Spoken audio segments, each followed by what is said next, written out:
Here's 5 talking points from Manchester United's 3-1 defeat to Man City yesterday in the Premier League. First up, Manchester United are miles off of it. It was, I suppose, a win for City maybe in the latter stages of the game yesterday. However, they dominated basically from minute one. Manchester United never really laid a glove on them.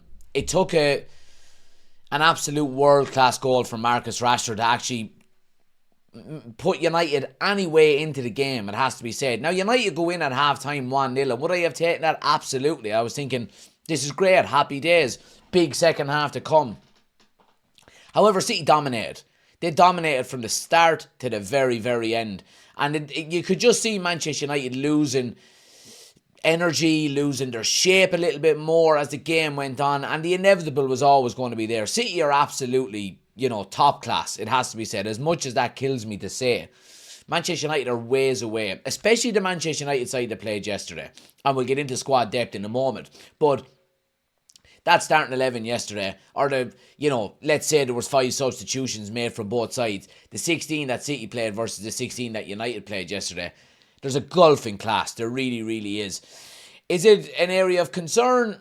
It always is when you want to get back to the top. However, we understand the path that we have to take. It's going to be a long one. And, we understand as fans that this squad needs an overhaul. It really does. We need an awful lot of players to come in. We need an awful lot of players to leave as well who are not good enough and not up to standards, maybe wrong age, and maybe wrong attitude. And these players need to be moved on. It's not all going to get done in one transfer window, but there is a big gap between City and Manchester United at the moment, and it was evident throughout the entirety of that game yesterday. I think City showed an awful lot of patience, and United were dead on their feet. By the time City got the winner, the second goal maybe from Phil Foden, United were absolutely shattered. You could see it. Even the equalising goal, Lindelof, in fairness to him, he was showing Phil Foden down the line all the time. He eventually gets in on his left foot and you see the outcome. And Lindelof just looked shattered, in fairness. And he wasn't the only one. But there's a big gulf in class and there's a big gulf in quality, it has to be said. And it's going to be a while for United. If we are ever going to get to that level again, it's going to take some time. So we need to have some patience. Number 2, squad depth is killing us. This couldn't be an easier thing to see. That, throughout the entirety of this season, and even you could say going back as far as last season, squad depth is just a huge, huge issue for Manchester United. Players coming on are not as good as the players coming off. When you look at last season and the good season that we had, got into top 4, won a trophy, when we had 1 or 2 players out, Casemiro if he was suspended, Martinez when he got injured, it was the gulf in class and the gulf in quality was evident to see. And we're getting that in abundance this season. We really are. Now, even if you look at the substitution, say, that City made, Alvarez came on for Doku and Oscar Bob came on for Phil Foden. They still had players on the bench like Gvardiol. Who else is there? Ortega, obviously, is a goalkeeper. Akanji, Rico Lewis, Kovacic, Gomez, Nunez, all these types of players.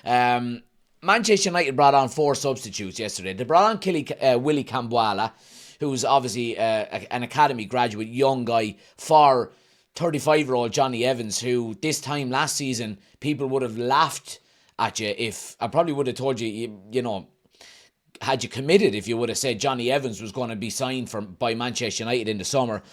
Marcus Rashford comes off on 75 minutes for Anthony, and we know the lack of output that Anthony has. Sofian Amrabat comes on for Kobbie Mainoo. Sofian Amrabat is a loanee who's absolutely no way going to be kept on a full-term basis beyond the end of this season. And Omari Forson comes on for Alejandro Garnacho. Now, Omari Forson, again, is a young player. Played last week as well. Looked completely out of his depth and didn't really do anything when he came on. So squad depth is huge. Now, we do understand that we've got players injured. When you look at Maguire, Hyland, Malacia, Martinez, Wan-Bissaka, Mount, Martial, I wouldn't even include him, and Luke Shaw. An awful lot of players there that you say could probably walk straight into that starting 11. But are they good enough to close the gap on City? No, they're not. Squad depth is massive to Manchester United. We need a big clear out in the summer, but we need to get players in, not just for the starting 11. We need to get players that, would maybe be on the fringes and ready to get into a starting 11 and a really good one, so we can use them from the bench and rotate players. Rotation is key. It really is. And you could see Man United yesterday, the later the game went on, the more tired we got. We just didn't have anybody to come on and replace the players who were knackered. And that's a big concern. Number 3, good defensive display.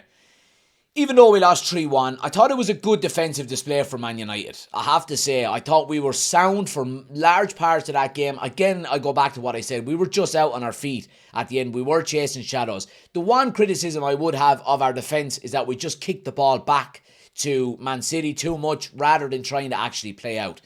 Now, City are a very high-pressing, high-tempo team, so it's easier said than done trying to play out from the back when you're playing Manchester City. That's understandable. But I thought as a defensive unit, I thought we were really good. If we look at the individual performances, Onana was man of the match in my opinion, from a United standpoint, of course.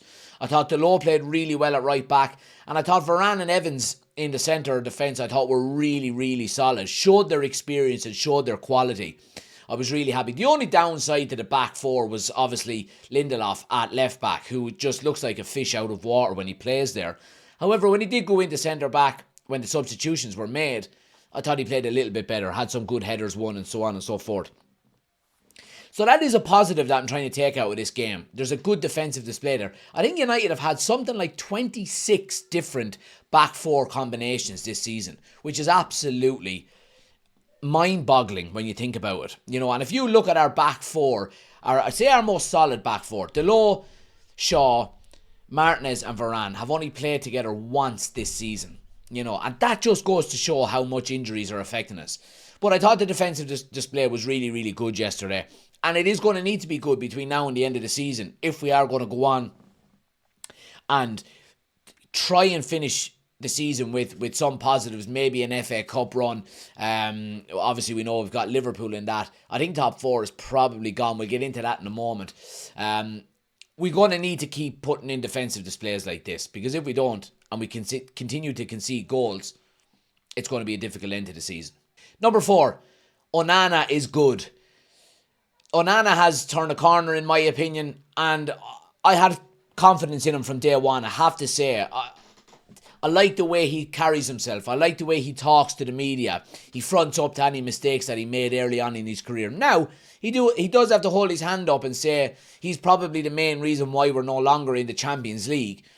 But he seems like the kind of guy that can carry that weight on his shoulders. And the last few games for Man United, ever since he came back from the African Cup of Nations, he's been putting in some really, really solid performances, I have to say. And yesterday was no exception. He was man of the match from a Manchester United standpoint. He made some really, really good saves. He made a great save from Rodri at one stage. He made, I think there was a lovely save he made near post when he was one-on-one with Phil Foden as well. And a couple of saves in the second half as well. I think he's turned the corner. We know how good he is with the ball at his feet. We're starting to see some of his, shot-stopping abilities. And I've said it from day one. You do not get to a Champions League final as the goalkeeper of Inter Milan without being a good goalkeeper. You just don't. You cannot. Inter Milan would not have got to a Champions League final unless he was a good goalkeeper. You can't get to a Champions League final with a bad goalkeeper. You just can't. And he was one kick away from getting there with Ajax a few years earlier as well. This guy is a good goalkeeper. And I think we're seeing some of the good performances coming through now. Long may they continue, because we're going to need him between now and the end of the season. Again, if we're going to have any positivity by the end of it. Last but not least, top 4 hopes over. It remains to be seen. Obviously, look, we've still got, what have we got? We've got 11 games to go, and we are 11 points off of Aston Villa. Are they going to drop a point a game between now and the end of the season on average? That remains to be seen. We've also got Tottenham Hotspur, who are 6 points ahead of us, and they've got a game in hand as well. So the odds are certainly stacked against Manchester United to get into that top 4. To be honest, I think it's probably done and dusted now. Again, you don't know. We are going to need to go on a very good run. But when you're getting injuries like we're getting, Martinez, out for a while, Highland out for another couple of weeks, Luke Shaw missing for the remainder of the season, it doesn't look good. It really doesn't. And when you compound that with the lack of depth, like we've mentioned previously in the squad, I think the chances of getting into top 4 are very slim. Now, we do know potentially top 5 could qualify for the Champions League this season. That remains to be seen. So it's more than likely looking like Europa League. Now, we do have to keep an eye in the other direction as well, because West Ham are only 2 points behind us in 7th place. And that is a concern, And then we've got Brighton, who are 3 points behind us. Before we know it, we could end up mid-table.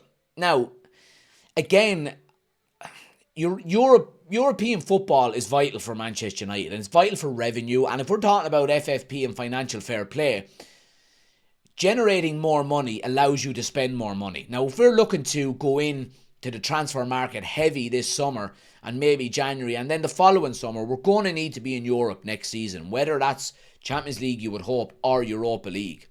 I don't know about Europa Conference League. I don't know if there's any real money involved in that. But United are going to have to be in Europe in some way, shape or form next season. So we're going to need to have a little bit of consistency between now and the end of the season. Look, we know West Ham, maybe Newcastle, Brighton, these types of teams can be as inconsistent as we are. Now, we've been very consistent in 2024. Obviously, the last 2 games we've lost. Up until that, it was all rosy. And we need to get back into that mindset again of winning games and go on another run. Because European football is not guaranteed. Even, obviously, Champions League is, probably a bit too far away from us now. But that has to be the aim. If that is the aim, and you end up in the Europa League, okay, all well and good. Like Liverpool done last season, for example. We need to finish the season as strong as possible. Try get into Europe. And try and salvage something from this season. But let me know what you think about all the talking points in the comment section below, guys. Please smash a like on the video as well. Hit the subscribe button if you're new to the channel. You're all more than welcome. Hope you all enjoy the content. I'll see you on the next one.